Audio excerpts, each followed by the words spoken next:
This is Lincoln's flagship. It's the most luxurious, comfortable and expensive vehicle the brand sells. It's quite obviously the biggest, and heck, like every Lincoln flagship of yesteryear, it even features body-on-frame construction. Crucially, though, this all-new 2018 Lincoln Navigator is also very good. It's distinctive, capable, and competent in ways that will stand up well in the upper echelon of the SUV hierarchy. And we'll get this out of the way now, it's far superior to its primary competitor, the Cadillac Escalade. And yet, the Navigator's flagship status is a comeback story.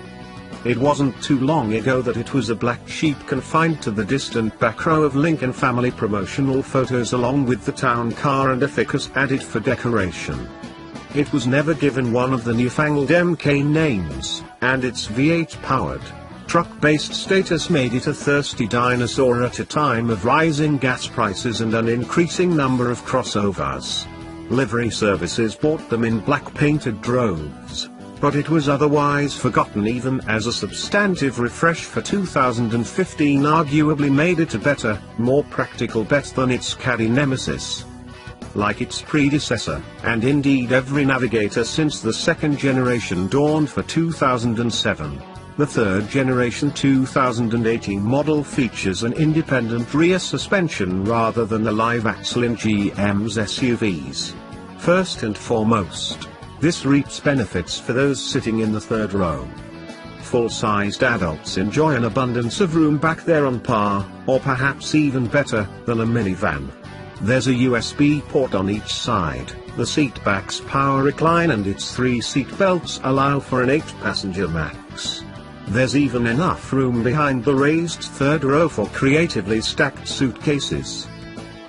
Compare this to a regular wheelbase Escalade with its third row stuck to the sky-high floor, its occupants' knees jammed against the second row and or stuck into their own chins.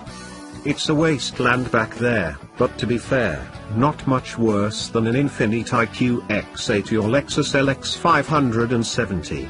Yes, the extended wheelbase Escalade ESV helps, but there's still less space than the standard Navigator.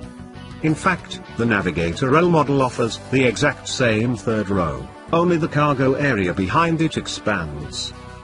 That rear suspension also pays dividends in the ride and handling department. In conjunction with electric power steering that provides consistent, appropriate and reassuring weighting, the Navigator doesn't feel like an ancient cumbersome truck like most of its competitors do.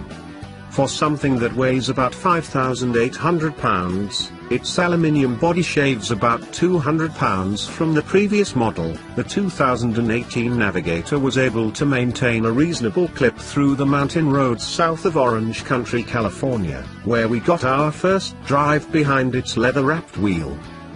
Lincoln was eager for us to try the Navigator's various new driving modes, a combination of the familiar normal/eco/sport drive modes and a variety of off-roading/slippery weather modes, but we struggled to detect any differences in the optional adaptive suspension.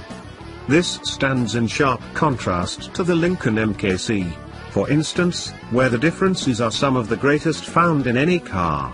Comfort could easily be rechristened Land Yacht. That capability could be a reason to stick with the Navigator's Ford sibling, but you'd be giving up a lot elsewhere, most notably inside.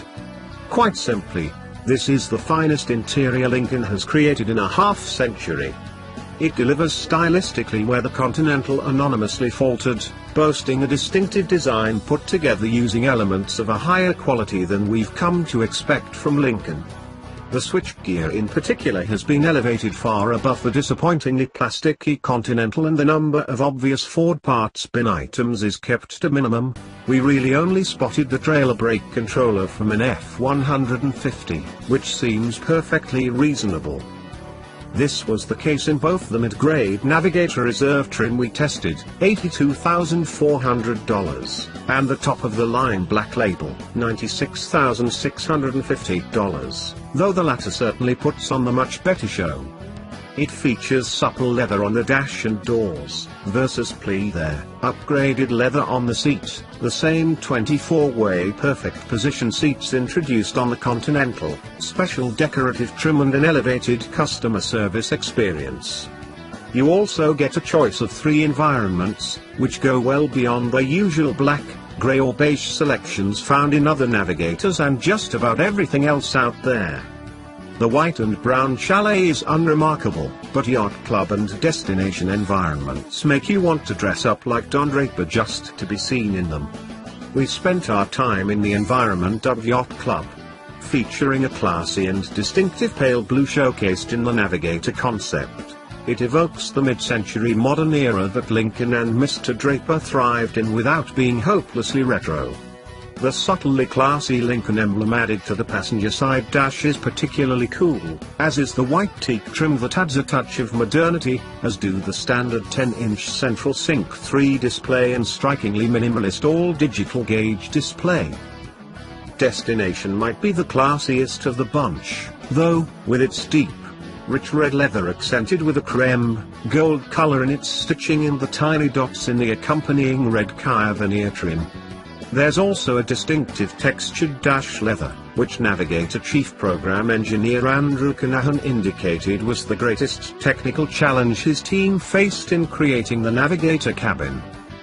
The black labels look and feel special, making the nearly $100,000 price tag for a Navigator seem far more justified than the rather laughable, similarly priced Escalade. However, the same can be said for lesser, cheaper versions. Perhaps the Navigator lacks the refinement of a Mercedes-Benz GLS class or a Range Rover.